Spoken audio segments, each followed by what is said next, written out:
हे घ्या, ह्याचा काय बी उपयोग झाला नाही। देवीनं दोन्ही गोष्टी नाकारल्या।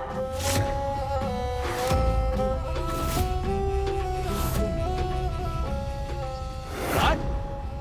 हे कसं शक्य आहे? हेच तर योग्य उत्तर होतं। मला तर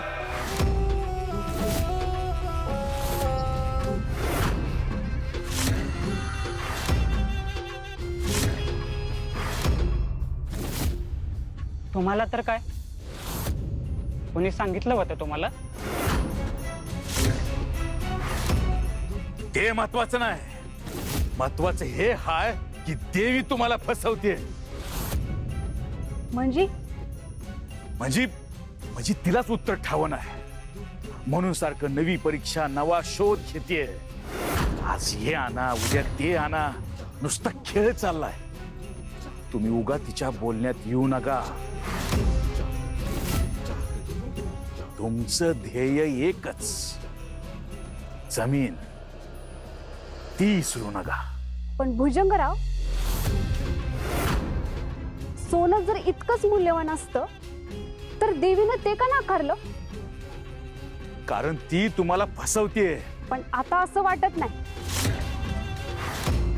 आतापर्यंत आम्ही बी तसंच मानत होतो, पण जर उत्तर तिलाच ठाव नाही, पण सोनं नाकारताना तिने इतकं स्पष्ट कसं काय सांगितलं? किंमत हाय पण मूल्य नाही, हे तिचे शब्द अजून बी कानात घुमते। हे समजा शब्दाचं जाळ आहे आणि त्यात तुम्ही अडकताय। तुम्ही फक्त जमिनीवर लक्ष ठेवा, बाकी समजा इसरा। कसं विसरू? जर धन आणि संपत्ती सगळ्यात मोठी असती तर आमच्या आईनं सगळ्यात जास्त माणसांना का महत्व दिलं? कारण ती मूर्ख होती।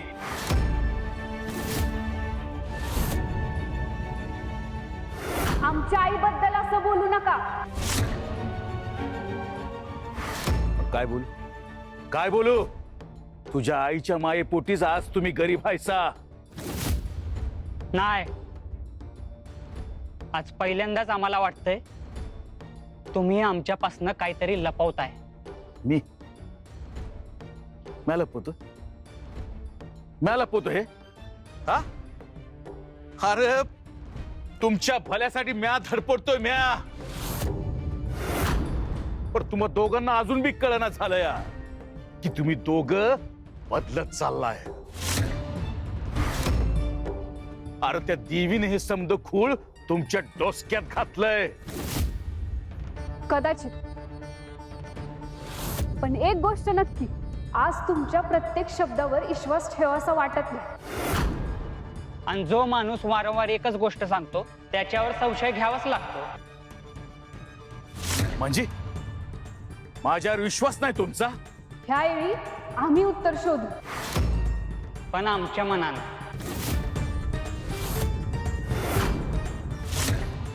चल रे सुभान। सुभान्या, द्रौपदी, अरे माझं ऐका। म्हणजे अखेर तू त्यांना माझ्यापासून दूर करायला सुरुवात केली, पण खेळ अजून संपलेला नाही संपलेला। आता असा एक डाव खेळावा लागेल जिथं बाजीच पलटल। भुजंग हाय म्या भुजंग, एकटा का हा भुजंग टसला का समोरचा तिथंच खपला।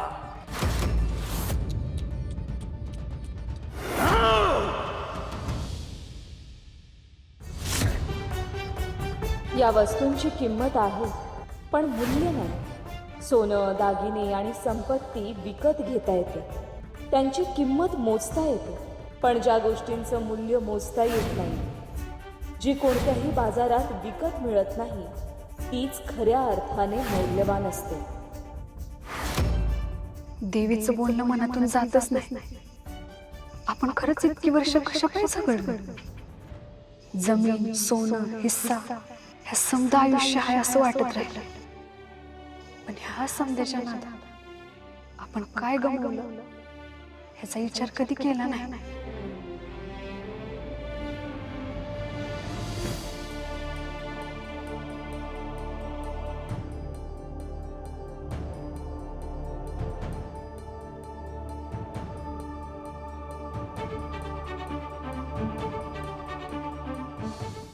कधी कधी वाटतं माणूस जे मिळवायला धावत असतो त्याच्यापेक्षा मौल्यवान गोष्ट त्याच्याकडे आधीपासूनच असते, फक्त ओळखायला उशीर होतो.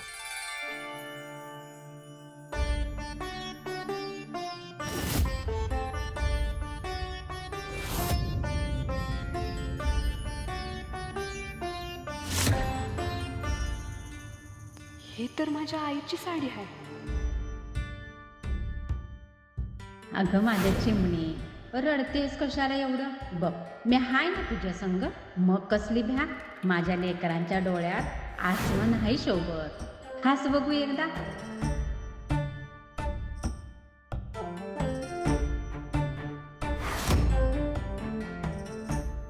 हे तर आईनं बांधलं होतं.